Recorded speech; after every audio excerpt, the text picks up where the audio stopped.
कथा चल रही है शिव पुराण के कोटि रोग संहिता के ऊपर। पिछले दिन आपने शिवरात्रि व्रत की कथा का महात्म का श्रवण किया कि जो कोई भी व्यक्ति शिवरात्रि की व्रत करता है और महात्म श्रवण करता है, चाहे जानबूझ करके शिवरात्रि व्रत करो चाहे ना जान करके, तो निश्चित रूप से वो भोग को देने वाली होती है, पुण्य को देने वाली होती है, सुखों को देने वाली होती है और पाप को निवृत्त करने वाली होती है। जैसे लौकिक उदाहरण आता है, आप चाहे जान करके अग्नि में हाथ डालो चाहे बिना जान करके अग्नि में हाथ डालो, तो अग्नि का स्वभाव जो है जलाना, आपको जला ही देगी क्योंकि उसका स्वभाव है। उसी प्रकार से शिवरात्रि महाव्रत का स्वभाव है तो पापों को जलाना, पुण्यों को देना, जीव का कल्याण करना। तो शिवरात्रि महाव्रत धर्म, अर्थ, काम, मोक्ष जो 4 प्रकार के पुरुषार्थ हैं, उन चारों प्रकार के पुरुषार्थ को देने वाली है। इसलिए निश्चित रूप से शिवरात्रि महाव्रत का आचरण करना चाहिए। साल में एक बार आता है विशेष, वैसे हर महीने की कर सकते हैं, हर पक्ष की कर सकते हैं, प्रदोष व्रत कर सकते हैं। प्रदोष व्रत की भी बड़ी महिमा है। प्रदोष व्रत ज़्यादा कठिन भी नहीं है। दिन भर कुछ मत खाइए और रात्रि को भगवान शिव जी की पूजा करके खा लीजिए। बहुत ही आसान है, दिन भर खाने की जरूरत नहीं है। सुबह स्नान किया, स्नान करके पूजा कर दी भगवान शिव जी की, फिर भोजन नहीं किया। रात्रि को अर्थात सायकाल जैसे हुआ स्नान किया, स्नान करके शिव जी की पूजा कर दी और भोजन कर लिया एक समय रात्रि को। ये प्रदोष व्रत है। तो प्रदोष व्रत भी बहुत उत्तम फल को देने वाला है। भगवान शिव जी प्रदोष व्रत के दिन, प्रदोष रात्रि में प्रदोष व्रत के दिन अपनी पत्नी को रिझाने के लिए शिव तांडव नृत्य करते हैं, तांडव नृत्य करते हैं, नृत्य करते रहते हैं। उस काल में सारे देवी देवता भगवान शिव जी के साथ देने के लिए आ जाते हैं। जैसे मयूरनी को रिझाने के लिए मयूर नृत्य करता है, उसी प्रकार से भगवान शिव जी भी अपनी मयूरनी रूप पार्वती को रिझाने के लिए मयूर रूप शिव नृत्य करते हैं। ऐसे आप वहाँ पर पढ़ोगे शिव पुराण में है, सौंदर्य शिवानंद लहरी में एक प्रसंग आता है। मयूरनी और मयूर की उपमा दी गई है। शिव जी मयूर हैं और मयूरनी पार्वती हो गई। इस प्रकार से अब यहाँ पर शिव की कथा श्रवण करने से व्यक्ति का अंतःकरण शुद्ध हो जाता है। हर स्त्री का, हर पुरुष का, साधक साधिका जो शिव जी की कथा श्रवण करते हैं उनका अंतःकरण शुद्ध हो जाता है। अंतःकरण का शुद्ध होना मतलब मोक्ष की ओर प्रवृत्त हो जाना, मोक्ष की प्राप्ति हो जाना। तो उसी जिस व्यक्ति का अंतःकरण शुद्ध है, जिस स्त्री अथवा पुरुष का अंतःकरण शुद्ध है, उसके लिए फिर एक ही तत्व बचता है शेष, ब्रह्म ज्ञान। तो ब्रह्म ज्ञान उसको निश्चित रूप से श्रवण कर लेना चाहिए। और ब्रह्म ज्ञान जिसके अंतःकरण शुद्ध है उसके हृदय में जल्दी बैठ जाता है। तो जल्दी जब बैठ गया तो ब्रह्म ज्ञान के द्वारा जीव अपने आप को जान लेता है, तो मैं तो ब्रह्म ही हूँ, जीव नहीं हूँ, ना मैं स्त्री हूँ ना मैं पुरुष हूँ। इस प्रकार से एक ब्रह्म ज्ञान है कि मैं ना तो स्त्री हूँ ना मैं पुरुष हूँ, न बालक हूँ बालिका हूँ, ना मैं माता हूँ ना मैं पिता हूँ, न पुत्री हूँ ना पुत्र हूँ, न पति हूँ ना पत्नी हूँ। तो फिर मैं कौन हूँ? कि निर्विशेष पर ब्रह्म परमात्मा ही हूँ। ब्रह्म सत्यम जगत मिथ्या जीव ब्रह्मैव नापरा। ब्रह्म ही सत्य है, जगत मिथ्या है, जीव ही ब्रह्म में कोई दूसरा नहीं है। शिव शिवो जीव स जीवा केवला शिवो केवल शिव तुषेण बद्धो भ्रीसात तुषा भावेन तनुला। ये उपनिषद का वाक्य। जीव शिवो जीव स जीवा केवल शिव तुषेण बद्धो भ्रीसात तुषा भावेन तनुला। जीव ही शिव है और शिव ही जीव है, केवल शिव ही है। जैसे तुष से युक्त होता है चावल, तब तो उसको तंडुल बोलते हैं। जब तुष से छिलके के सहित होता है चावल, तब उसको तंडुल अरे घी बोलते हैं, घी। तो उससे छिलका नहीं निकाले तो उसकी संज्ञा बड़ी संज्ञा हो जाती है छिलके के सहित। जब छिलका निकाल दिया जाता है तब उसकी संज्ञा तंडल हो जाती है, अर्थात चावल हो जाती है, जो हम फिर पका करके सिद्ध करके हम भगवान को भोग लगा करके खा लेते हैं। उसी प्रकार से जीव जब शरीर के भीतर आ जाता है तो उसी परमात्मा की जीव संज्ञा हो जाती है, क्योंकि परमात्मा ही बृहदारण्यक के अनुसार, तैत्तिरीयोपनिषद के अनुसार और छांदोग्योपनिषद के अनुसार अनेन जीवेन आत्मना अनुप्रविश्य नाम रूपे व्याकरवाणी, इस श्रुति के अनुसार भी परमात्मा ही जीव रूप से प्रवेश किया। उसी जीव रूप परमात्मा के नाम हुए देवदत्त, यज्ञदत्त, विष्णु, शिव, अर्थात ये तो अंतरे कोटि के उसमें आते हैं, लेकिन भाई परमात्मा का नाम स्त्री पड़ गया, भाई परमात्मा का नाम पुरुष पड़ गया। फिर स्त्री पुरुष यूँ अरे शरीर बन करके आकृतिक ढांचा धारण करके एक, क्योंकि स्त्री और पुरुष का जो शरीर ढांचा मात्र है, तो इसका नाम पर स्त्री संज्ञा दे दी, इसका नाम पुरुष संज्ञा दे दी, पर इसका ये देवदत्त नाम है, ये यज्ञदत्त नाम है। उसी परमात्मा ने इस शरीर के भीतर प्रवेश करके अपना देवदत्त, यज्ञदत्त, विष्णुदत्त, स्त्री पुरुष नाम रख लिया। तो इस प्रकार से तो यही इस प्रकार से व्यक्ति चिंतन करे कि मैं तो स्त्री नहीं हूँ, पुरुष नहीं हूँ, अरे बालक बालिका नहीं हूँ, किसी की पत्नी पति नहीं हूँ, तो मैं कौन हूँ? निर्विशेष ब्रह्म हूँ। इस प्रकार से प्रतिदिन आप चिंतन करेंगे तो चिंतन प्रतिदिन बढ़ते बढ़ते बढ़ते आपको हकीकत में बदल जाएगा। एक विश्वास होने लगेगा, अरे मैं तो ब्रह्म ही हूँ, मैं किसी की स्त्री पुरुष नहीं हूँ। तो यही ऐसा बार बार चिंतन करने से आपको आत्मज्ञान की प्राप्ति हो जाएगी, फिर दोबारा आपका जन्म नहीं होगा।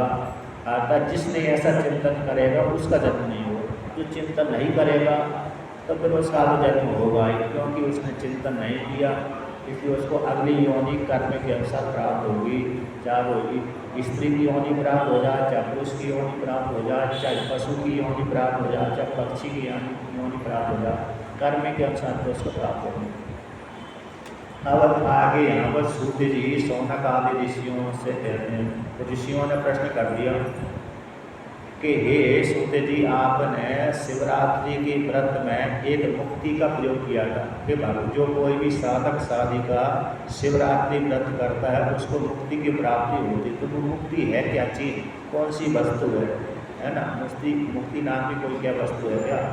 किसको कहते हैं, किस प्रकार से वह मुक्ति प्राप्त होती है, उसकी अवस्था क्या है, ये हमको वर्णन करिए, बताइए मुक्ति किसको कहते हैं। तो कहते हैं ऐसी प्रश्न सुन करके सूत जी शौनक आदि ऋषि के प्रश्न सुन करके कहते हैं मुक्ति 4 प्रकार की होती है। मुक्ति से चतुर्विधः प्रोक्तः श्रूयतां कथयामि वः संसार क्लेश संहर्त्री परमानंददायिनी।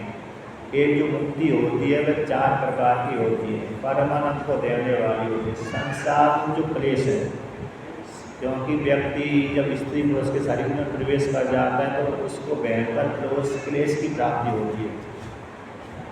जब तक शरीर में जीवात्मा प्रवेश नहीं करता तब तक उसको संसार की प्राप्ति, क्लेश सुख अथवा दुख की प्राप्ति नहीं होती, बल्कि सुख में ही रहता है। जैसे जब तक आप सुसुप्ति अवस्था में सोए रहते हैं, गहरी नींद में सोए रहते हैं, तब तक आपको ना कोई परिवार वाला रहता है, ना कोई अपना पराया भान रहता है, वहाँ पर अपना पराया होता ही नहीं है, भान तो क्या रहेगा, होता ही नहीं है।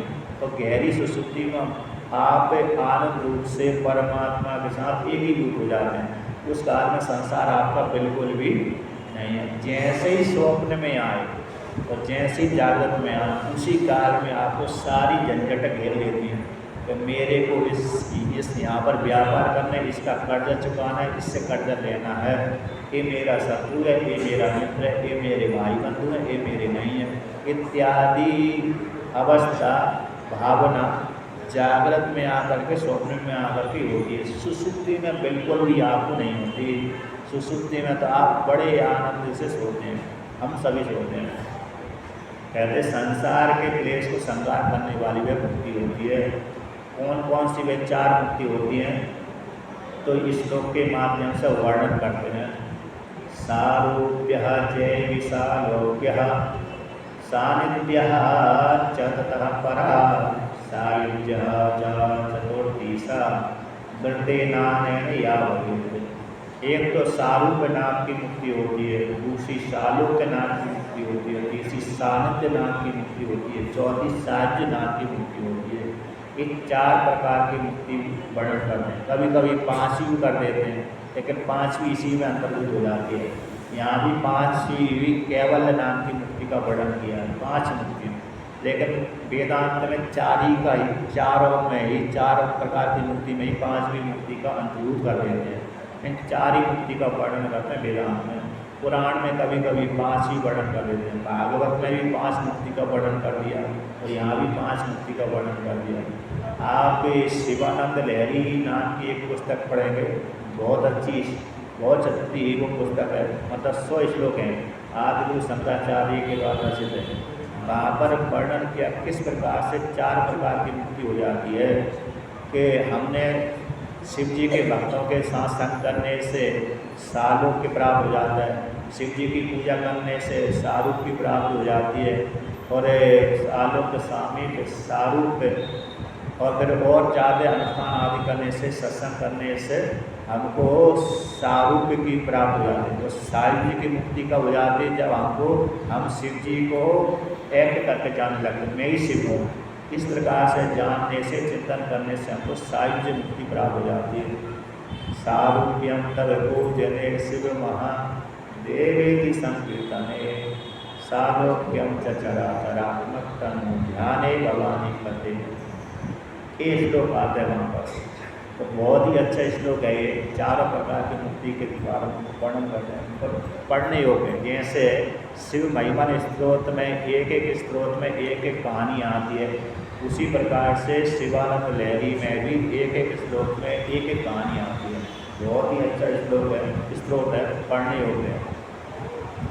तो कहते हैं सारूप कैसी मुक्ति होती है? तो भगवान का जो स्वरूप रूप है उसी प्रकार का रूप मिल जाना सारूप मुक्ति कहलाती है। सालोक लोक वाली अर्थात हमको उस लोक में रहने की जगह मिल जाती है। जैसे आप भी कभी गाँव के होते हैं तो सोचते हैं कहीं शहर में कोई ज़मीन खरीद लें, मकान बना लें, तो आपको रहने की जगह मिल गई। ज़मीन खरीद करके आपने वहाँ पर क्या बना लिया? मकान बना लिया, गृह बना लिया, तो गृह बना करके वहाँ पर रहने लगे, तो सालोक में रहने की प्राप्ति हो गई। उसी प्रकार से शिवलोक में रहने की प्राप्ति आपने पुण्य अर्जन करके कर लिया, पुण्य रूप में खर्चा लगाया, पुण्य का अर्जन करने से आपको धन प्राप्त हो गया। अब उसी धन को आपने वहाँ पर विनिमय कर लिया, अतः वहाँ पर आप पहुँच गए पुण्यों के प्रभाव से, तो लोक प्राप्त हो गया आपके पुण्य कर्म के माध्यम से, उसमें रहने की जगह प्राप्त हो गई। सानिध्य है तो लोक में तो प्राप्त हो गई, लेकिन आपने और ज़्यादा पुण्य किया, तो और ज़्यादा पुण्य करने से भगवान के नज़दीक में रहने को आपको गृह मिल गया। जैसे कभी कभी आप भी चाहते हैं कि हमको किसी राजा के नज़दीक में रहने का अवसर प्राप्त हो, है कि नहीं?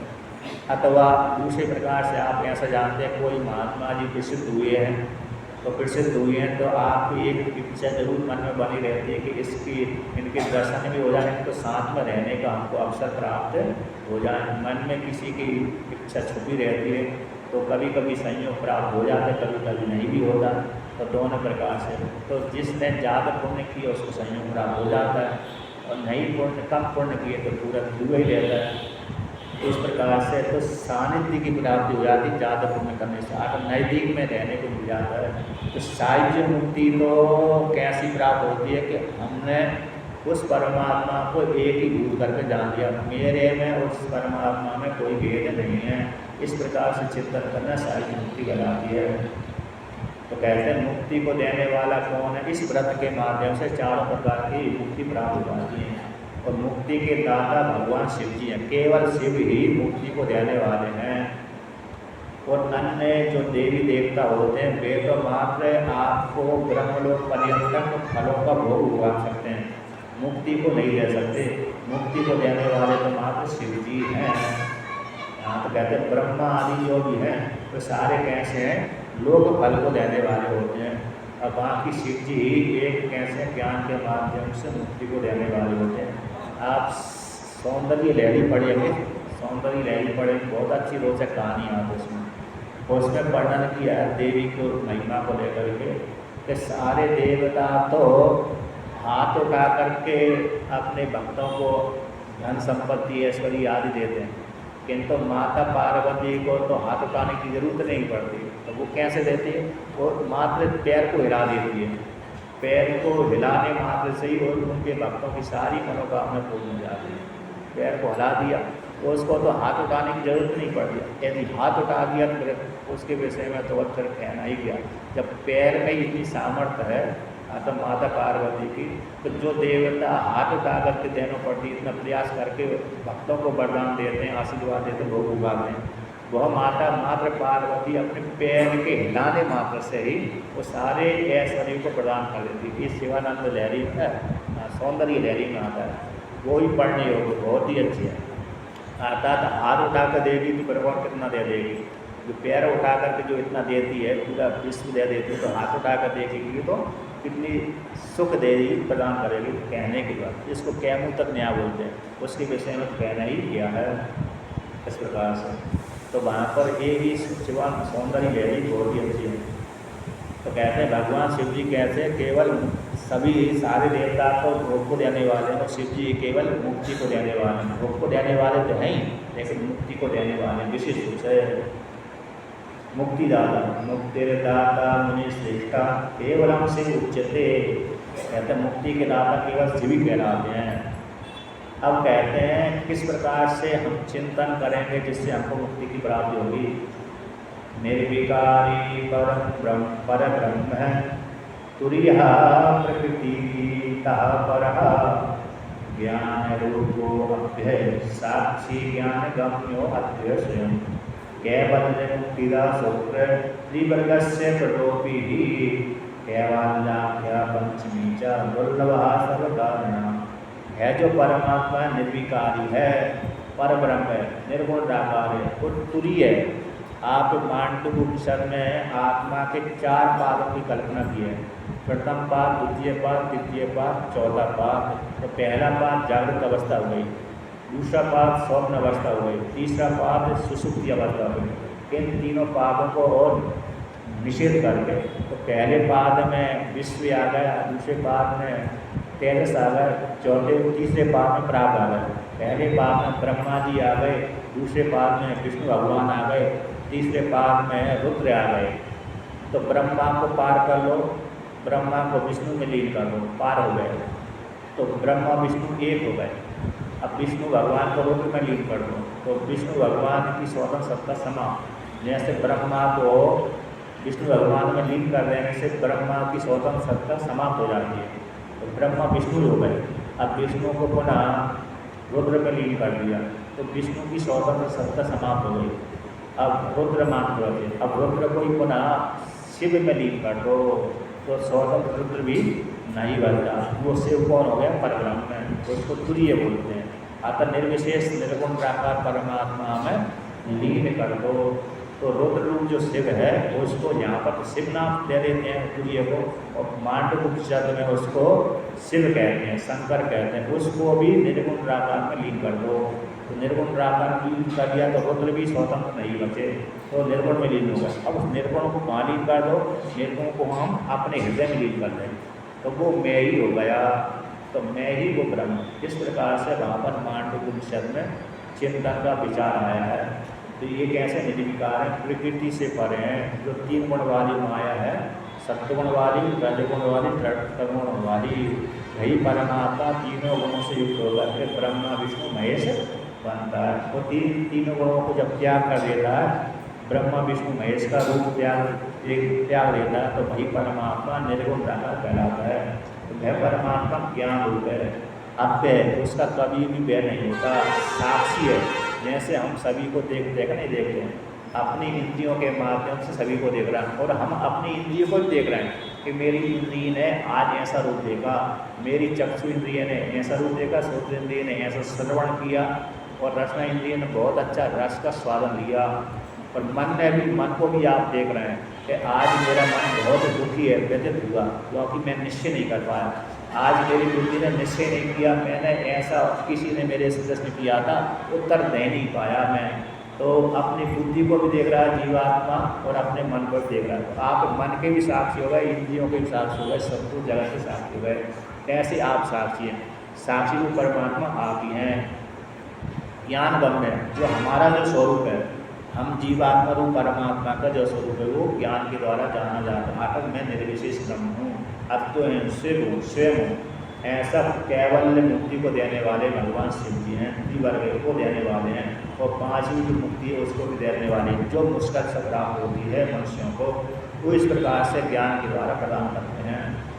अब वही परमात्मा रूप जो जीवात्मा है, जीवात्मा रूप जो परमात्मा है, अथवा परमात्मा रूप जो जीवात्मा है, वह अपनी जीवात्मा रूप परमात्मा अपनी माया को स्वीकार करके, अपनी शक्ति को स्वीकार करके, जो शक्ति त्रिगुणात्मक माया कहलाती है, उसको आश्रय बना करके जगत को उत्पन्न करता है। तो श्रुति को निमित्त बना करके यहाँ पर कहते हैं उत्पद्यते यतः सर्वम् येनेहि तत्पाल्यते जगते यस्मिंचालयं दीयते तद्धि येन सर्वमिदं ततम्। उसी परमात्मा रूप जीवात्मा से, क्योंकि जीव और परमात्मा को एक करना है, जीव और परमात्मा को एक नहीं किया तो फिर समझ में नहीं आएगा। जीव और शिव को एक करना है, जीव और परमात्मा को एक करना है। परमात्मा शिव एक ही है, जीव ही परमात्मा है, परमात्मा ही जीव है। तो एक करके जानने यहाँ पर उसी परमात्मा रूप जीव से, अथवा जीव रूप परमात्मा से, अथवा परमात्मा से, शिव से ये संपूर्ण जगत उत्पन्न होता है। तो उससे कैसे उत्पन्न होता है? तो श्रुति आती है, तस्माद् वा एतस्मात् आत्मना आकाश संभूता, ये 33 उपनिषद की श्रुति है। तो उस परमात्मा से सबसे पहले, माया को स्वीकार करने वाले परमात्मा से सबसे पहले आकाश उत्पन्न हुआ। आकाश में बैठ करके फिर वो वायु को उत्पन्न करता है, वायु बैठ करके वही परमात्मा तेज को उत्पन्न करता है, तेज को उत्पन्न करके फिर जल को उत्पन्न करता है, जल को उत्पन्न करके वह पृथ्वी को उत्पन्न करता है। अब 5 भूत उसी परमात्मा से उत्पन्न हो गए, पंचीकरण का सूसरी बना गया। अब फिर ये उसी परमात्मा से सृष्टि हो गई। अब पंचीकरण का जगत बन गया जो हमारे दृश्य में आ रहा है, हम जो देख रहे हैं। अब पुनः महाबल्य करता है, ये सृष्टि प्रक्रिया हो गई, उसी परमात्मा से आया है। अब महाबल्य पुनः करते हैं, तो महाबल्य पृथ्वी जो जल से उत्पन्न हुई थी, उसी पृथ्वी को हमने सारा संसार को पृथ्वी में लीन कर दिया, क्योंकि पंचभूतों से सारा संसार उत्पन्न हुआ है। हम देख रहे हैं, जो भी घटपट आप देख रहे हो, अपने शरीर को देख रहे हो, है ना, वृक्ष आदि देख रहे हो, वस्त्र आदि देख रहे हो, जो भी दृश्य देख रहे हैं पंचभूतों से उत्पन्न हुआ। उसका विकार, पंचभूतों का मात्र विकार है। अब विकार को हमने पुनः पृथ्वी में लीन कर दिया, तो विकार जो पृथ्वी, सारा विकार पृथ्वी में होगा, पृथ्वी से भिन्न कुछ नहीं बचा। अब पृथ्वी को पुनः हमने जल में लीन कर दिया, तो स्वतंत्र पृथ्वी भी समाप्त हो गई, उसकी सत्ता समाप्त हो गई, अब जल रूप हो गई। अब जल को पुनः हमने तेज में लीन कर दिया, तो जल भी हमको दिखना बंद हो गया। अब तेज को हमने पुनः वायु में लीन कर दिया, तो सूर्य चंद्रमा भी दिखना बंद हो गए। अब वायु को भी पुनः हमने आकाश में लीन कर दिया, तो वायु भी चलना बंद हो गई, वायु स्वतंत्र सत्ता समाप्त हो गई, वायु नहीं रही। अब वायु आकाश में हो गए। अब आकाश को माया लीन कर दो, त्रिगुणात्मक जो माया है उसको लीन कर दो, तो माया को माया में लीन हो गया, तो आकाश भी नहीं बचा, संसार सारा समाप्त ही हो गया, नष्ट ही हो गया। अब माया को भी ईश्वर में लीन कर दो, माया भी स्वतंत्र नहीं बची, माया भी सारी कैसी अनिर्वचनीय है, ईश्वर में लीन हो गई, ईश्वर रूप हो गए। अब ईश्वर को हम अपनी आत्मा में ब्रह्म में लीन कर दो, ब्रह्म में हमने क्या कर दिया, लीन कर दिया, तो हम ही ब्रह्म हो गए। चाहे हम अपने में लीन कर लो, चाहे परमात्मा में लीन कर लो, उसी ईश्वर ब्रह्म को हमने निर्विशेष ब्रह्म में लीन कर दिया, तो सारा कौन ब्रह्म ही हो गया। उस ब्रह्म से कोई बच्चा ही नहीं, उस ब्रह्म से कोई भिन्न है ही नहीं। उसको श्रुति कहती है, कौन सी श्रुति कहती है? ईशावास्यमिदं सर्वम है, संपूर्ण उसी ब्रह्म रूप परमात्मा के द्वारा व्याप्त है। इसी श्रुति को ही तुलसीदास भगवान अपने मुखारविंद से कहते हैं, हरि व्यापक सर्वत्र समाना प्रेम से प्रकट होई में जाना। इसी श्रुति का व्याख्यान है, ईशावास्यमिदं सर्वम, ईश्वर के द्वारा संपूर्ण जगत व्याप्त है। तो वो हरि व्यापक सर्वत्र समाना, जो हरि रूप परमात्मा है सर्वत्र गया हुआ है, उससे भिन्न कोई दूसरा है नहीं है। जब सर्वत्र गया है हरि, तो क्या मेरे से भिन्न रहा? मेरे में भी गया। हरि जब सर्वत्र गया है, सभी जगह गया हुआ है, तो मेरे में भी गया हुआ है। तो मेरे में गया हुआ तो फिर मेरे से भिन्न हरि कैसे रह सकता है? तो मैं हरि से भिन्न कैसे रह सकता हूँ? यदि हरि मेरे में नहीं आता तो मान लिया जाता है हरि से मैं भिन्न हूँ, है कि नहीं? मेरे में आया ही नहीं हरि, तो इसलिए हरि मेरे से भिन्न है और मैं हरि से भिन्न हूँ। किंतु हरि मेरे में प्रवेश कर गया, जब हरि मेरे में प्रवेश कर गया तो फिर मैं हरि से भिन्न कैसा रहा? और हरि मेरे से भिन्न कैसा रहा? तो मेरे से भिन्न ना हरि है, ना हरि मेरे से भिन्न, मैं भी हरि से भिन्न नहीं हूँ। तो मैं और हरि एक ही हो गए। मैं और जो हरि है, हरि यानी विष्णु, है नहीं, अथवा परमात्मा। यहाँ पर परमात्मा की बात है कि ब्रह्म ज्ञान का प्रसंग है, तो सीधा सीधा परमात्मा ही है। यहाँ पर स्वतंत्र वैकुंठ वाले विष्णु नहीं है। यहाँ पर जो लोग विशेष वाले विष्णु हैं उनका खंडन करके बात करके सीधा परमात्मा ही हरि हो गए यहाँ पर। तो हरि रूप परमात्मा से भिन्न मैं नहीं रहा, और मुझसे भिन्न परमात्मा रूप हरि नहीं रहा, तो मैं और परमात्मा रूप हरि एक ही हो गए। तो इस प्रकार से चिंतन किया तो ब्रह्म ज्ञान हो गया। अतः मुझ में अब फिर जो हम अपने आप उपाधि को द्वारा मात्र ये मानते हैं कि मैं स्त्री पुरुष हूँ, वास्तव में स्त्री पुरुष बिल्कुल भी नहीं है। तो उसी हरिरूप परमात्मा से, चाहे हरिरूप परमात्मा से कहो, चाहे शिवरूप परमात्मा से कहो, चाहे वेदांत के अनुसार ईश्वर रूप परमात्मा से कहो, उसी परमात्मा से ये जगत उत्पन्न हुआ। उत्पन्न होकर के उसी परमात्मा में चेष्टा करते हैं। जैसे आप यहाँ पर उत्पन्न हुए, इसी मंदिर में उत्पन्न हुए, अभी वर्तमान काल में आप इसी मंदिर में चेष्टा कर रहे हैं, फिर बाद में इसी में जाकर लीन हो जाएंगे। ठीक है ना? इसी से उत्पन्न हुए, इसी में चेष्टा कर, इसी में लीन हो जाएंगे। तो उदाहरण दूसरा समझाते हैं, उदाहरण के द्वारा। रस्सी आप सायकाल जब जाते हैं घर में, अथवा सायकाल कहीं घूमते हैं जंगल किनारे अथवा कहीं भी घूमते हैं, तो कुछ अंधेरा होता है, कुछ प्रकाश होता है। तो मंद अंधकार में एक लकड़ी पड़ी थी, अथवा रस्सी पड़ी थी, अथवा लकड़ी पड़ी थी। उस लकड़ी अथवा रस्सी को देख करके आपके मन में तुरंत भय उत्पन्न हो जाते, कहीं सर्प ना होए। तो आपके भय को देख करके, संस्कार को देख करके, क्योंकि आपने दिन में कभी सर्प देखा था, तो कल वो काट लेता है कि मन में आपकी पहले से बैठा हुआ है, इसलिए वो संस्कार वहाँ पर ऐसी आकृति को देख करके उत्पन्न हो गया। तो वो रस्सी को अथवा लकड़ी को आपने क्या समझ लिया? वहाँ पर उसको सर्प समझ लिया। वो सर्प समझ करके आप उससे डर गए, भयभीत हो गए। तो रस्सी में अथवा लकड़ी में आप क्या देखा? सर्प है। तो सर्प कहाँ से उत्पन्न हुआ? लकड़ी से ही उत्पन्न हुआ, रस्सी से ही उत्पन्न हुआ। अब इसके पश्चात उसमें कुछ देर तक हमारी धड़कन धक करती रही भय के कारण, तो उतने काल तक वह सर्प उसमें दिखता सा रहा हमको, क्योंकि हमारी अभी धड़कन शांत नहीं हुई, हृदय की गति शांत नहीं हुई, भय चल रहा है, इसलिए वहाँ पर हमको उतने काल तक वो सर्प दिख रहा। जब हमारी धड़कन थोड़े दूर जाने से शांत हो गई कि नहीं काटेगा हमको, क्योंकि हम दूर हैं, तो धड़कन जैसे ही शांत हुई तो फिर विचार किया तो हल ही नहीं रहा। धीरे धीरे से व्यक्ति पास में जाकर नहीं जाता, तो ये तो हल ही नहीं रहा, कोई चेष्टा नहीं कर रहा, कहीं मरा तो नहीं है, कहीं पड़ा कैसा है, कोई दूसरी चीज़ नहीं है। धीरे धीरे से आप पास में जाएँ, पास में विचार करके देखेंगे, अरे ये तो सर्प नहीं है बल्कि लकड़ी अथवा रस्सी है। अथवा कोई टॉर्च लेके आ गए, थोड़ी ज़्यादा अंधेरा होगा, टॉर्च लेकर के आ, तो टॉर्च ला करके देखा अरे तो रस्सी पड़ी थी अथवा लकड़ी पड़ी थी, तो आपकी सारी संशय समाप्त हो गई। तो लकड़ी से ही वो सर्प उत्पन्न हुआ था, लकड़ी में ही वो सर्प चेष्टा किया था, लकड़ी में जाकर के लीन हो गया।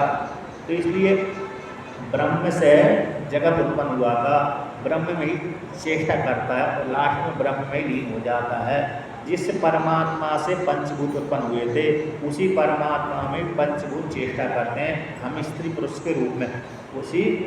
उसी परमात्मा से जो जगत उत्पन्न हुआ था स्त्री पुरुष के रूप में उत्पन्न हुआ है, तो उसी परमात्मा में चेष्टा करता है परमात्मा में। तो इसके बाद स्त्री पुरुष ऊपर जो जगत है वही बाद में संगार के काल में, महाप्रलय के काल में उसी परमात्मा में लीन हो जाता है। जैसा रस्सी से सर्प उत्पन्न हुआ था, रस्सी में चेष्टा करता है, रस्सी में लीन हो जाता है, उसी प्रकार से परमात्मा में जगत उत्पन्न हुआ था, परमात्मा से उत्पन्न हुआ, परमात्मा में चेष्टा करता है और परमात्मा में जाकर लीन हो जाता है। तत् जलान सात इति उपासिता, ये छांदोग्योपनिषद है।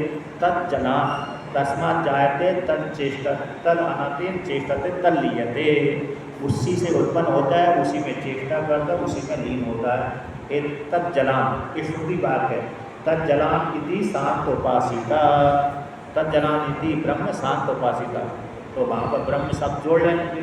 तो उसी परमात्मा से जगत उत्पन्न होता है, उसी में चेष्टा करता है, उसी में जाकर लीन हो जाता है। ये छांदोग्योपनिषद की श्रुति हो गई। तो यहाँ पर कहती है उसी परमात्मा से उत्पन्न हुआ, उसी के द्वारा पालित होता है, यानी ब्रह्मा बनकर उत्पन्न करता है। वही परमात्मा ब्रह्मा बनकर उत्पन्न करता था, उसी से उत्पन्न हुआ। वही परमात्मा विष्णु बनकर के पालन करता है, उसी के द्वारा पालित हुआ। वही परमात्मा रुद्र बन करके संहार कर देता है, उसी के द्वारा जब संहार करे उसी में लीन हो गया, तो उसी में लीन हो जाता है। उसी के द्वारा, उसी परमात्मा के द्वारा व्याप्त है। ये संपूर्ण जगत उसी परमात्मा के द्वारा व्याप्त है। तो वह परमात्मा कौन है? वेदों में उसको शिव नाम से कहा गया है। मांडुक्योपनिषद की आप श्रुति पढ़ेंगे मांडुक्योपनिषद में, तो एक वाक्य आता है, शिवम शांतम अद्वैतम मन्यन्ते, शिवम शांतम अद्वैतम मन्यन्ते, ये वाक्य आता है। तो वहाँ पर शिव शब्द आप शिव जी को वाचक कह लीजिए, चाहे आत्मा का वाचक कह लीजिए, चाहे परमात्मा का वाचक कर लीजिए। शिव शब्द शिव का भी वाचक है, शिव शब्द आत्मा का भी वाचक है, शिव शब्द कल्याण का भी वाचक और शिव शब्द मुक्ति का भी वाचक है। तो वेदों में उसको शिव रूप कहा गया है।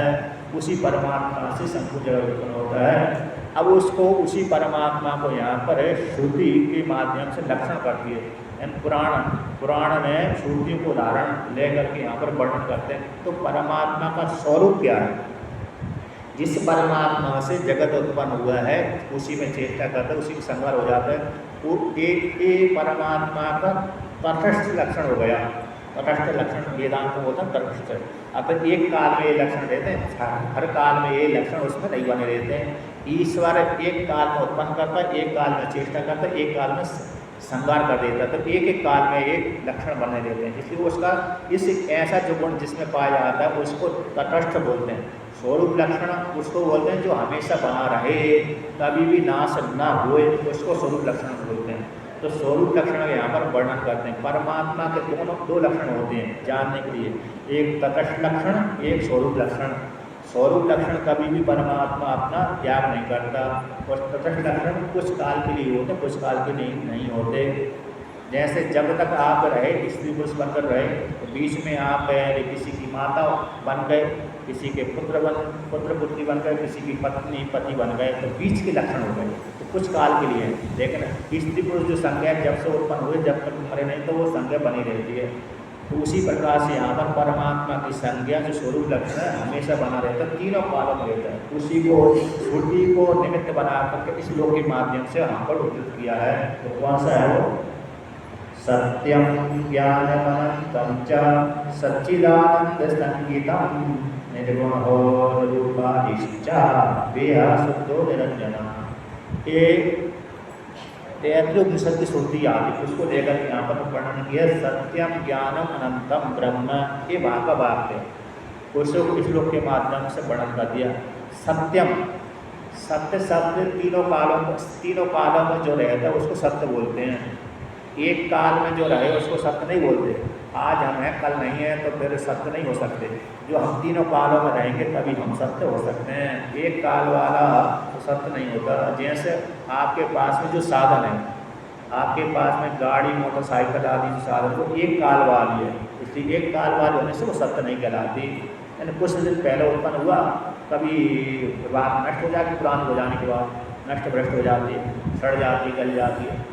तो कहते हैं तीनों कालों में वो नहीं रहती, इसी हेतु सत्य नहीं होती। किंतु हम तीनों कालों में रहते हैं। बालापन में भी हम भाई नाम वाले थे, भाई थे, जवानी में भी हम भाई हैं, और वृद्धावस्था में भी भाई हैं, मरने के बाद भी हम भाई रहेंगे।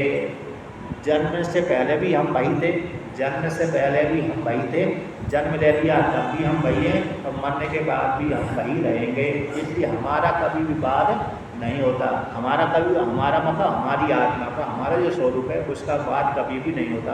हाँ, हमारा जो ढांचा दिख रहा है, ये ढांचा है, ये ढांचे का तो हो जाता है, आगे पीछे चल जाता है। जैसे हम पुराने वस्त्रों को फेंक देते हैं, उतार कर फट गए हमारे, तो इसलिए हमने उतार कर फेंक दिया, नया खरीद कर पहन लिया। उसी प्रकार से ये हमारा ढांचा वस्त्र है। तो वस्त्र के जैसे हम बदलते रहते हैं और पहनते रहते हैं, फेंकते रहते हैं, बदलते रहते हैं, फेंक और फिर पहनते रहते हैं। तो ये तीनों कालों में जिसका वाद नहीं होता उसको सत्य बोलते हैं। ज्ञान, हम कैसे ज्ञान स्वरूप हैं। आता था आपको ज्ञान बना रहता है कि मैं हूँ, इसका ज्ञान आपको हमेशा बना रहते। ये आपको ये नहीं होता कि मैं नहीं हूँ, आपको ये भी ज्ञान करने की जरूरत नहीं पड़ती कि मैं स्त्री नहीं हूँ, पुरुष नहीं हूँ।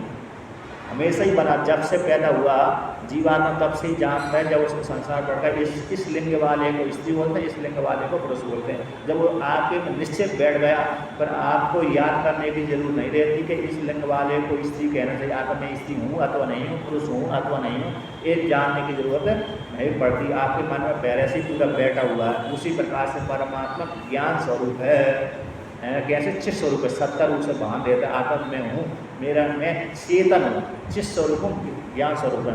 वो श्रुति आती है प्रज्ञानम ब्रह्म है। आत्मा कैसे ज्ञान स्वरूप है और अनंत है। यहाँ पर लक्षण किया अनंत है, कभी भी इसका अंत होता ही नहीं है, व्यापक है। अतः इसकी कोई, जैसे हमारी संपत्ति ऐश्वर्य आदि कैसी अंत वाली है, आज है कल नहीं रहेगी, जो आज है कल नहीं रहेगी उसको अंत हो गया। किंतु आत्मा कभी भी आज नहीं है, आज है कल नहीं रहेगी ऐसी बात नहीं, हमेशा रहेगी, अनंत रहेगी। अणोरणीया है तो मयान है, सूक्ष्म से सूक्ष्म है और मान से ही मान है, अनंत है। आगे उसका कभी अंत होता ही नहीं है। इस प्रकार से तो कहते हैं सच्चिद आनंद संगीतम, सत स्वरूप है, चित स्वरूप है, आनंद स्वरूप है। ये श्रुति व्याकरण उपनिषद को निमित्त बनाकर कही गई है। सत्यम ज्ञानम अंतम ब्रह्म एक उपनिषद को लेकर कह दी गई है, और सत्यम ज्ञानम आनंदम ब्रह्म ये व्याकरण उपनिषद की श्रुति को निमित्त बना करके इस श्लोक व्यक्त किया गया है कि आत्मा कैसी है, सत्स्वरूप, चित स्वरूप और आनंद स्वरूप मैं हूँ। इस प्रकार से आपको ज्ञान है, चित स्वरूप हो गए। आप किसी को देख करके, पत्नी को देख करके, पति को देख करके, पुत्र को देख करके एक आनंद आपके मन में बनता है, तो आनंद को किसका होता है, परमात्मा भी होता है। लेकिन निमित्त इसको बना लिए जाते हैं, इसको बना लिए जाते हैं, चाहे पत्नी को निमित्त बना लो, चाहे पति को निमित्त बना लो, चाहे पुत्र को निमित्त बना लो, चाहे पुत्री को निमित्त बना लो, चाहे इष्ट मित्र को निमित्त बना लो, तो निमित्त ये बन रहा है, लेकिन आनंद वहीं से आ रहा है, अंदर से ही आनंद आ रहा है, बाहर से आनंद नहीं है। न स्त्री आनंद वाली है, न पुरुष आनंद वाला है। यदि स्त्री अथवा पुरुष आनंद वाला होता तो कोई किसी ने स्त्री से विवाह किया, वही स्त्री दूसरे के पास चली गई, उसी काल को कष्ट देने वाले हुए। उसी प्रकार से स्त्री आनंद वाली नहीं है, पुरुष भी आनंद देने वाला नहीं है। स्त्री ने देखा कि ये तो मेरे छोड़कर के दूसरे के पास जा रहा है, तो वो भी आनंद वाला नहीं है। तो न स्त्री आनंद वाली है, न पुरुष आनंद वाली है। तो किंतु स्त्री और पुरुष को दे करके, पत्नी और पति को दे करके, माता और पिता को दे करके, पुत्र और पुत्री को दे करके, अपने इष्ट मित्र को देख करके, एक उनको देख करके वृत्ति बनती आनंद की। वो आनंद की वृत्ति हमारे हृदय से ही बनती है, परमात्मा को छूकर बनती है। इसलिए निमित्त हमको बाहर दिखता है कि इसको देख करके आपको आनंद आ रहा है, ये आनंद वाली वस्तु, बल्कि ये आनंद वाली वस्तु नहीं है। आप कहो रसमलाई आनंद वाली हो, अरे रसमलाई यदि आनंद वाली होती है तो शुगर जिसको हो गई है उसको आनंद देना चाहिए थी, किंतु शुगर वाले को बिल्कुल आनंद नहीं दी, तो उसके लिए भयंकर शत्रु के समान है। और वो जानता है यदि मैं इसको रसमलाई को खा लूँ तो कल ही मेरे राम नाम सत्य हो जाएगा, है कि नहीं। तो रसमलाई आनंद वाली नहीं है उस तो, लेकिन किसी व्यक्ति को आनंद देती है, लेकिन निमित्त वाली उस रसमलाई को लेकर के एक हृदय की आनंद की वृत्ति बनती है। तो वो आनंद में हृदय आनंद की जो वृत्ति बनती है, वह भी आनंद की वृत्ति परमात्मा को छूकर बनती है। इसलिए वो वहीं से अंदर से आनंद निकलता है, लेकिन निमित्त बाहर का बना लिया जाता है। इस प्रकार से तो आत्मा कैसी आनंद स्वरूप है। तो विषय को लेकर के आनंद बनता है, इसलिए वो परिच्छिन्न है।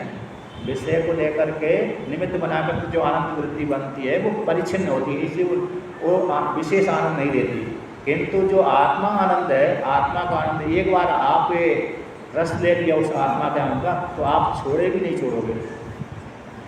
उदाहरण कैसा है, उदाहरण आपने देखा होगा, बरसात का काल चल रहा है, गुड़ को गीला कर दो, गुड़ को थोड़ा गीला कर दो, अब उसमें जो मक्खी आती है एक बार चिपक जाती है तो छोड़ती नहीं है उसको, है क्या नहीं। मक्खी एक बार गुड़ पे चिपक गई, छुड़ाने पर भी नहीं छोड़ती, चाहे मरी जाए वहाँ से हटती भी नहीं है। तो ऐसा ये तो उपमा मात्र है, दृष्टांत है। दृष्टांत में तो कहने की क्या बात है। जैसे सुसुप्ति में आप चले गए तो उठने की इच्छा नहीं होती, उठने की आपको इच्छा नहीं होती, आप ये नहीं सोचते चलो मैं बाहर आ जाऊँ, इस आनंद को छोड़ करके बाहर आ जाऊँ, तो नहीं होते। तो मजबूरी में आ जाते हैं वहाँ पर प्रारंभ भोगने के लिए। लेकिन वहाँ का आनंद भी ऐसा है, यदि भी परमात्मा का आनंद है लेकिन उपाधि वाला है वहाँ पर, इसलिए वहाँ पर लौट कर जाते हैं। जब एक बार आप समाधि में जाकर के वेदांत का चिंतन करते करते यदि आपको एक बार समाधि लग गई, वेदांत का चिंतन करते करते समाधि लग जाए, चाहे स्त्री को लगे चाहे उसको लगे, सभी का एक ही अनुभूति होगी। चाहे बालक को समाधि लगा ले उसको भी वही अनुभूति होगी, बालिका लगा ले उसको भी वही अनुभूति होगी, पुरुष लगा ले वही अनुभूति, और स्त्री लगा ले वही अनुभूति। आनंद में सभी में समांतर होगी वहाँ पर, चाहे महात्मा लगाए चाहे भारत जीवन वाला लगाए, वो आनंद में एक ही ऐसे व्यवहार होगा, एक ही ऐसा रस मिलेगा। एक बार यदि किसी को पूर्व के प्रारब्ध के अनुसार अपने साधना के बल के प्रभाव से, अपने भावना के प्रभाव से यदि समाधि लग जाए, एक बार जिसको लग गई तो छोड़ते भी नहीं छोड़ेगा। इस प्रकार से ऐसे आनंद प्राप्त होगी, ऐसा आनंद होता है। तो हमारा जो आत्मा का आनंद वो ऐसा है, कहते हैं निर्गुण है। वो आत्मा कैसे निर्गुण है? आकर हमारा जो स्वरूप है, हमारा जो स्वरूप है वो शिव रूप जो स्वरूप हमारा निर्गुण है, गुणों से रहित है। सत्वगुण, रजगुण, तमगुण, ये तीनों गुणों से रहित है। तो निरुपाधिक स्त्री पुरुष रूप उपाधि वाला नहीं है। आप स्त्री उपाधि है, पुरुष उपाधि, उपाधि से रहित है।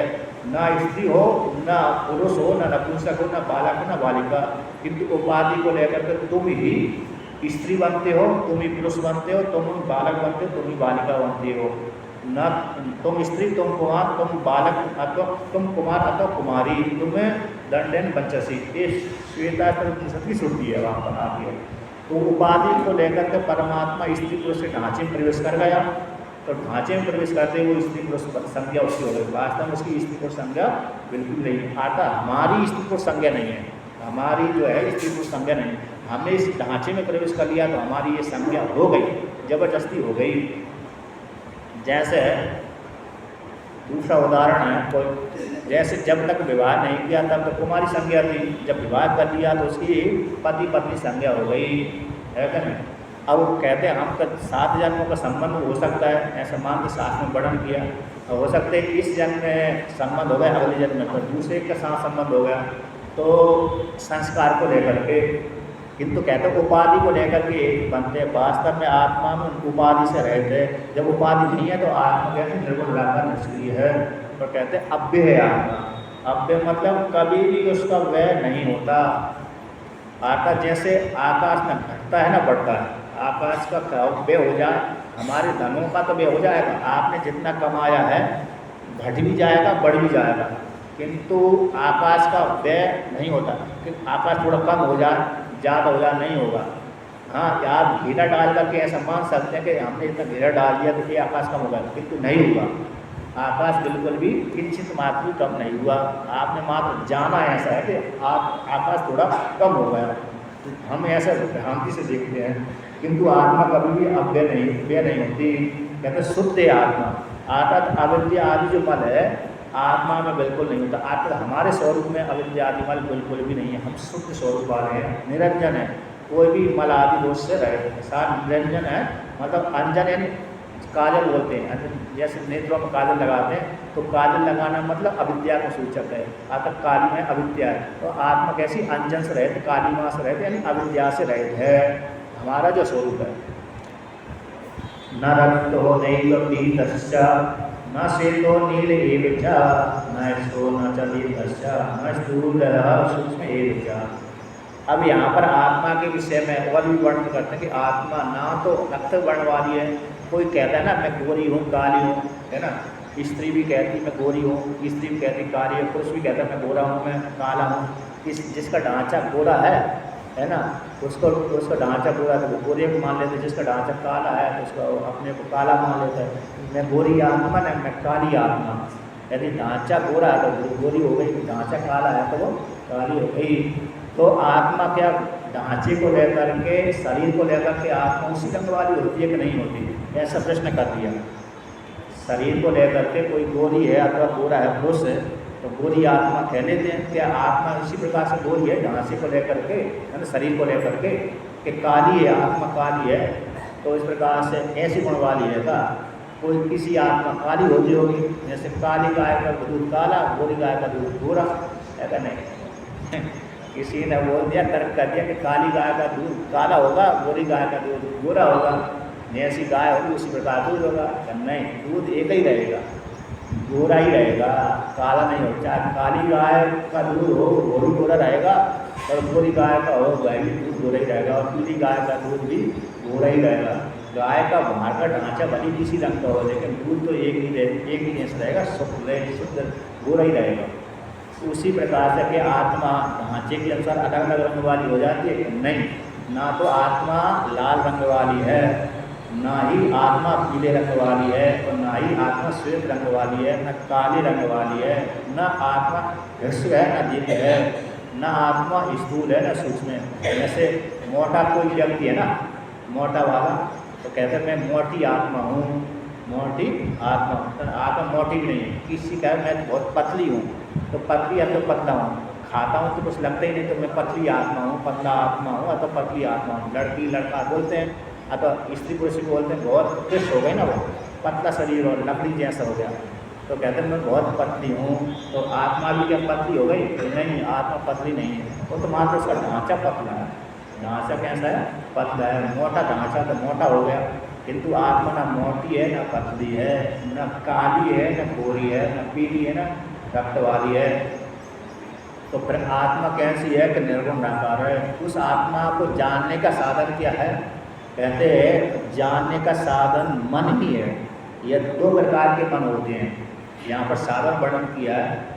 यह तो वाचो निवर्तन्ते अप्राप्य मनसा सह तदेव परम प्रोक्तम ब्रह्मेव संगम। ये श्रुति आती है अरे तैतृय उपनिषद में, तैतृय उपनिषद की बात है, वहाँ पर श्लोक के मध्य से वर्णन कर दिया कि इंद्रियों ने विचार किया, इंद्रियों ने मन के साथ मिल करके योजना बना करके विचार किया कि चलो हम परमात्मा को ढूंढते हैं, खोजते हैं।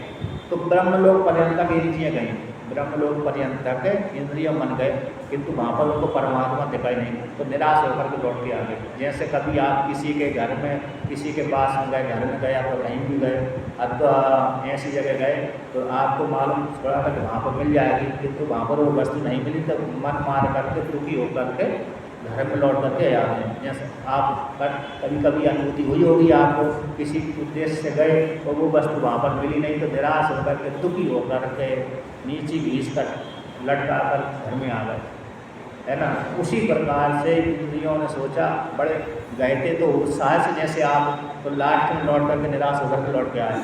उसी प्रकार से इंद्रिय और मन ने भी अहंकार कर रहे हैं, हम परमात्मा को देख लेंगे, खोज लेंगे, तो ब्रह्मलोक पर्यंत तक इंद्रिय गई, किंतु उनको दिखाई नहीं परमात्मा, तो निराश होकर लौट करके आ गए, आकर अपने अपनी गोलक में बैठ गए।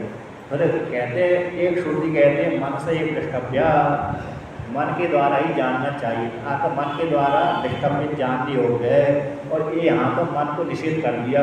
एक श्रुति निषेध करती कि मन के द्वारा जाना नहीं जाता, एक श्रुति कहती है। एक श्रुति कहते हैं मन से एक द्रष्टव्य, तो मन के द्वारा ही जानने हो गए। तो किस मन के द्वारा जानने हो गए? इंद्रियों के द्वारा तो जानने योग्य है ही नहीं है, 5 ज्ञानेंद्रिय 5 कर्मेंद्रिय के द्वारा तो जानने योग्य परमात्मा है नहीं, मन के द्वारा जानने योग्य। तो किस मन के द्वारा जानने योग्य, किस मन के द्वारा जानने योग्य नहीं है परमात्मा? तो कहते हैं जिस व्यक्ति के मन में पुत्र पुत्री भाई बंधु धन संपत्ति काम क्रोध लोभ मोह आदि कितने जंजाल है जिसके हृदय में बैठी हुई है, उस मन के द्वारा तो जानने योग्य है ही नहीं है। उसके मन से तो आत्मा मानो हजारों करोड़ों अरबों खरबों किलोमीटर अरबों कोसों दूर है।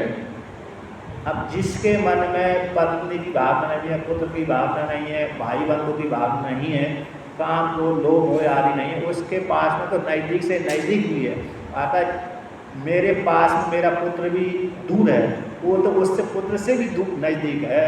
अपने हाथ, जो हाथ है मेरे अंग से दूर है, मेरे हाथ से मेरे अंग से अंगी से ये शरीर से हाथ दूर है, वो आत्मा तो उससे भी और नज़दीक है, आता हृदय में बैठी हुई है, उसके द्वारा जानी जाती है। जिसके द्वारा, जिसका मन पवित्र हो, चाहे वो मन लड़की का हो या तो लड़के का, स्त्री को हो या तो पुरुष को हो, किसी भी साधक साधिका को पवित्र होना चाहिए। तो पवित्र मन के द्वारा तो नज़दीक से भी नज़दीक है। उसकी पत्नी पुत्र तो बहुत ही दूर हो गए, पत्नी पुत्र तो उसके लिए बहुत ही दूर हो गए, किंतु वो नज़दीक से नज़दीक है, उसी मन के द्वारा जानी जाती है। जिसके मन में पत्नी पुत्र भाई बंधु इष्ट मित्र और काम को लोग मोह आदि जिसके मन में नहीं बैठे उसी के द्वारा जानी जाती है।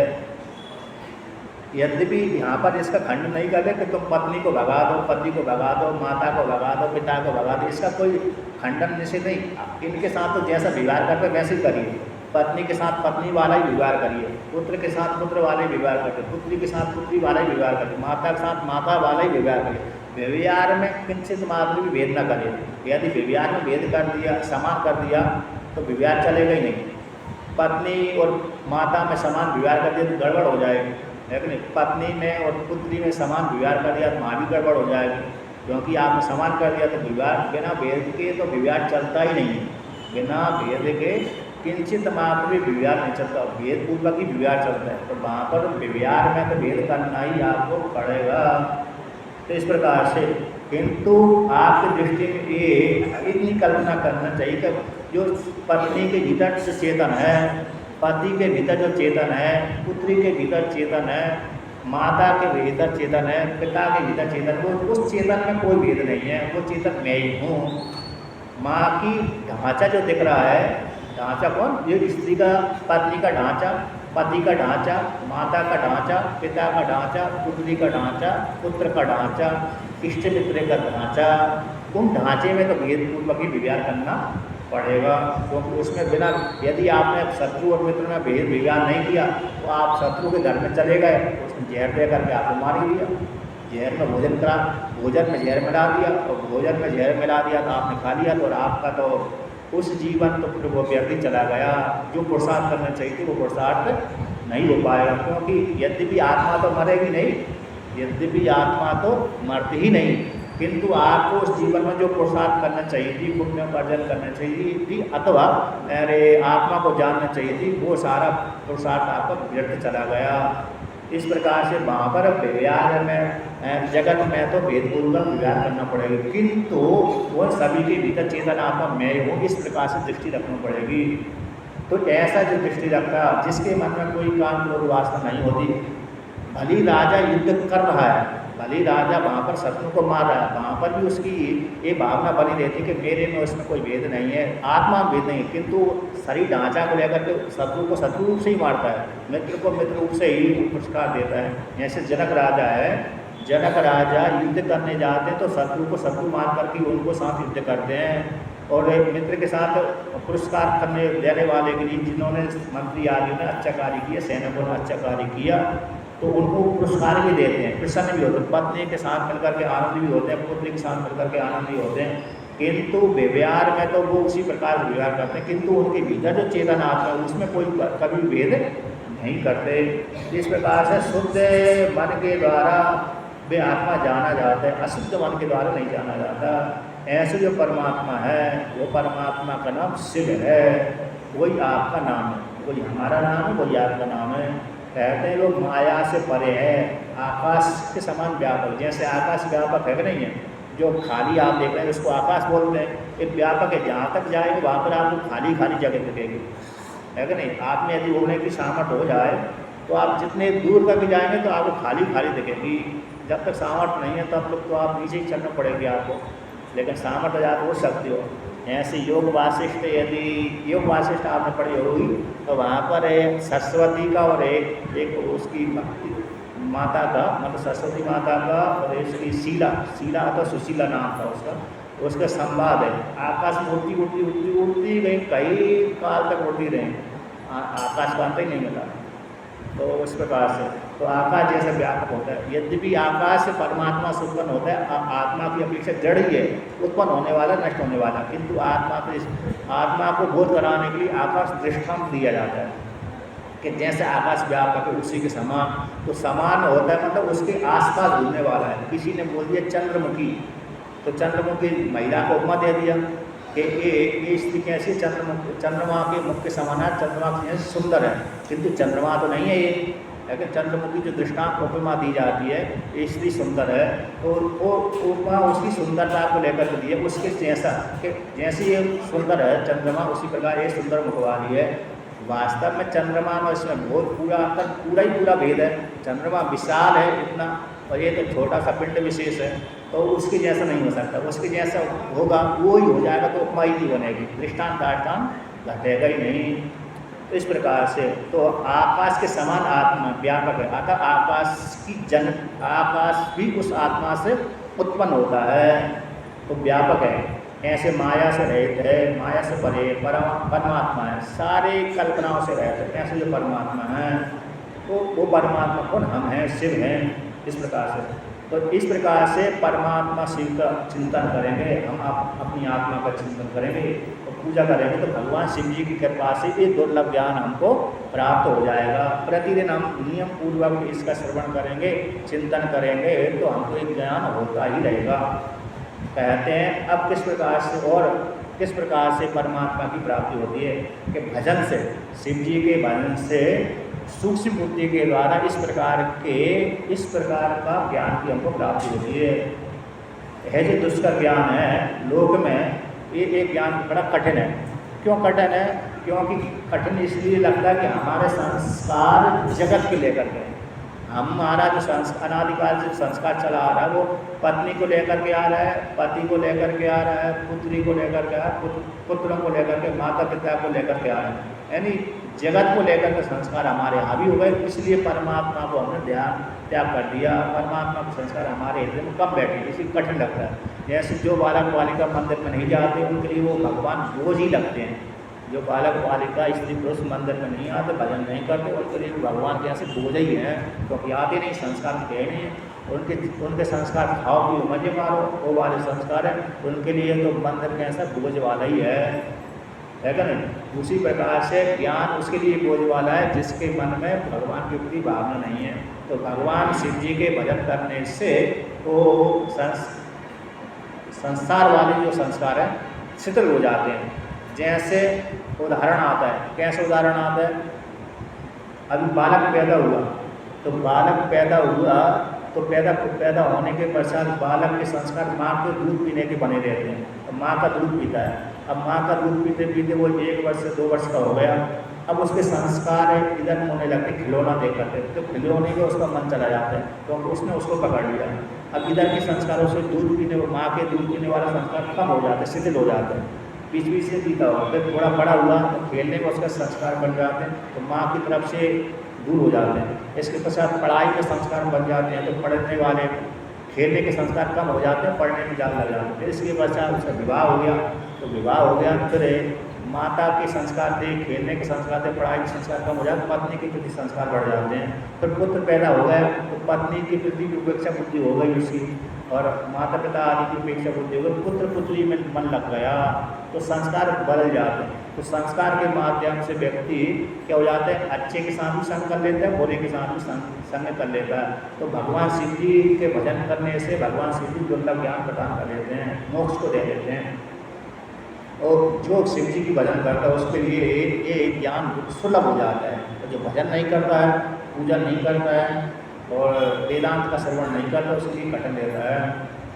तो कहते हैं भगवान शिव जी की जो भक्ति है, यहाँ पर वर्णन करते हैं शिव जी की भक्ति ज्ञान की माता है।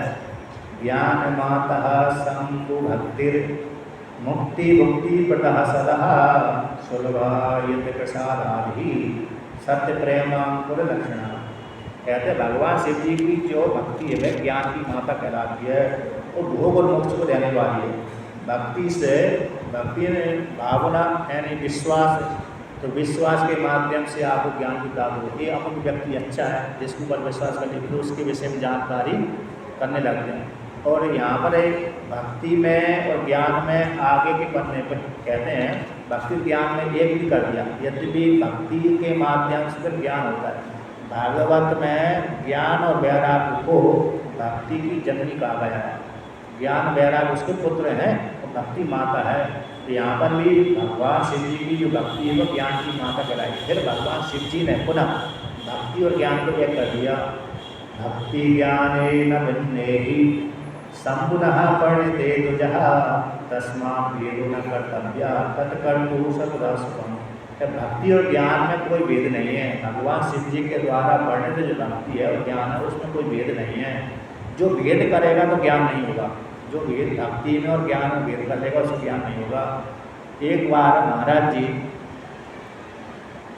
ओंकारेश्वर वाले महाराज जी हिमालय घूमने के लिए गए, यानी 25-30 साल पहले गए होंगे, तो 40-50 साल पहले गए होंगे। तो गंगोत्री से ऊपर घूम रहे थे, गोमुख हो गया, गंगोत्री से ऊपर गोमुख, गोमुख के ऊपर सतोपन में, तो सतोपन में घूम रहे होंगे, दर्शन करने के लिए गए। खाली खाली जगह, पहाड़ देखते हैं, बर्फ ही बर्फ दिखती है। तो वहाँ पर घूमने के लिए गए, तो कोई महात्मा टपरी बना कर रहते हैं, झोंपड़ी बना करके, कुटिया बना कर रहते, एक महात्मा रहते हैं, पहले खूब रहते थे, अब वर्तमान काल में एकाध दो रहते हैं। तो वहाँ पर वो दर्शन करने अथवा सतोपंथ की दर्शन करने जाना चाहिए, ऐसे इसलिए वहाँ पर गए। तो वहाँ पर दिन का समय था, उस काल में एक हिरण उनके पास में आया, फिर दूसरा लगा, हिरण पास में आया, फिर दूसरा, फिर वो हिरण पुनः बाबा बन गया, मतलब योगी बन गया, पुरुष बन गया। पुरुष बन के पश्चात फिर नज़दीक में आया, फिर दूर चला गया, दूर चला कर फिर कभी हिरण बनता था, कभी पुरुष बन जाता, कभी पुरुष बनता था, कभी हिरण बन जाता। तो 4-5 बार ऐसा बनने के पश्चात देखा कि ये तो महात्मा है। फिर वो पास में आकर के बोलता था, महाराज जी से बोलता था, ज्ञान बिना भक्ति नहीं, भक्ति बिना ज्ञान नहीं, ज्ञान के बिना भक्ति नहीं, भक्ति के बिना ज्ञान नहीं। ज्ञान के बिना आप भक्ति नहीं कर सकते, भक्ति नहीं आए तो ज्ञान नहीं आएगा। तो ज्ञान और भक्ति दोनों एक कर दिया वहाँ पर। उसी को यहाँ पर शिव जी कहते हैं, ज्ञान भक्ति भेद नहीं करना चाहिए। जो ज्ञान भक्ति भेद करता है उसको ज्ञान होते नहीं है। ऐसे भी ज्ञान भक्ति आपकी किसी के प्रति, माता के प्रति भक्ति हो गई, पिता के प्रति भक्ति हो गई, पत्नी के प्रति, पति के प्रति, ये तो राग को लेकर के भक्ति है। किंतु किसी महात्मा के प्रति भक्ति हो गई तो वहाँ पर भक्ति, तो धर्मात्मा उसको यदि विद्वान है तो ज्ञान को उपदेश कर देगा, नहीं तो विद्वान नहीं है, भक्त ही है तो भगवान शिव जी के कृष्ण का, विष्णु आदि का उपदेश कर देगा, इनकी भक्ति करो, भजन करो। तो पहले भक्ति के माध्यम से फिर वो आपको ज्ञान उत्पन्न होने की योग्यता प्रदान करेगा। तो ज्ञान भक्ति में कोई भेद नहीं है। इस प्रकार से जो भक्ति जो भेद करता है उसको फिर मोक्ष को फल की प्राप्त नहीं होती, इसलिए एक करके चिंतन करना चाहिए। तो जो कहते हैं विज्ञानम न भवती एक पूजा भक्ति विरोधिना, जो भक्ति के साथ विरोध करता है, यहाँ पर भगवान शिव जी ने स्पष्ट वर्णन कर दिया, जो भक्ति के साथ विरोध करता है उसको ज्ञान उत्पन्न होता ही नहीं है। इसलिए ज्ञान भक्ति में विरोध नहीं करना चाहिए, दोनों एक ही हैं। इस प्रकार से भगवान शिव जी ने, यानी सूत जी ने शौनकादि ऋषियों को इस प्रकार से ब्रह्म ज्ञान का उपदेश किया। अब प्रसंग बहुत बड़ा है इसका भी, लोग कहते हैं कितना बड़ा है, और भी कल चलाएं तो बहुत भी चल सकता है, चलो कल भी चला लें। ब्रह्म ज्ञान करना चाहिए। सारे पुराणों का मुख्य सार है भक्ति के माध्यम से, भक्ति के माध्यम से पुराण की कथा सुनो। पुराण का ये नहीं है, पुराण का मतलब ये नहीं कि राजा रानी की कहानी सुनाना, राजा रानी की कहानी सुनाने का कोई मतलब पुराण का नहीं। पुराण का सिद्धांत है कि राजा रानी की कहानी सुनाने से, देखो राजा रानियों ने भी अपने सुख का त्याग करके, राज्य पाठ का त्याग करके परमात्मा की प्राप्ति के लिए जंगल में चले गए। तो अंतिम लक्ष्य परमात्मा ही है हमारा। हमने सारे भोग भोग लिए, स्त्री पुरुष का भोग भोग लिया, पुत्र पुत्री का भोग भोग लिया, सबका भोग भोग लिया। अब हमको सबका त्याग करके परमात्मा का चिंतन करना चाहिए, ये मुख्य लक्ष्य है। कि परमात्मा की प्राप्ति का ही मुख्य उद्देश्य यहाँ पर किया गया है, राजा रानी के माध्यम से सिखलाया गया है। तो राजा रानी भी अपने इतने विशाल राज्य को त्याग करके परमात्मा की प्राप्ति के लिए चले गए, तो हमको भी जाना चाहिए, नहीं तो उनको छोड़ने की जरूरत थी। जैसे हम तो दुखी रहते हैं, छोटे से थोड़ा थोड़ा हमारे पास धन रहता है, हमको क्या जरूरत, हम परेशान रहते हैं, किंतु राजा के पास तो अपार धन रहता है, कितनी संपत्ति रहती है, सारे आज्ञा पालन करने वाले सेवक रहते हैं, सेविका रहती हैं, सारे वो भोग के साधन उसी के पास रहते हैं, फिर भी उसको उसमें कोई रुचि बिल्कुल भी नहीं है। अतः वो जानता कि इसमें ये तो निसार है, राज भी निसार है, स्त्री पुरुष भी निसार है, दास दासिकाएँ भी निसार है। सार तो कौन है, वो जो परमात्मा है। उस परमात्मा की प्राप्ति के लिए अपने राज को त्याग करके शरीर का भी त्याग कर देते हैं, उस परमात्मा की प्राप्ति के लिए जंगल में चले जाते हैं। तो इसी प्रकार से सारे वेदों का और उपनिषदों का और पुराणों का ये सारे के लास्ट में परमात्मा का बोध करा देना।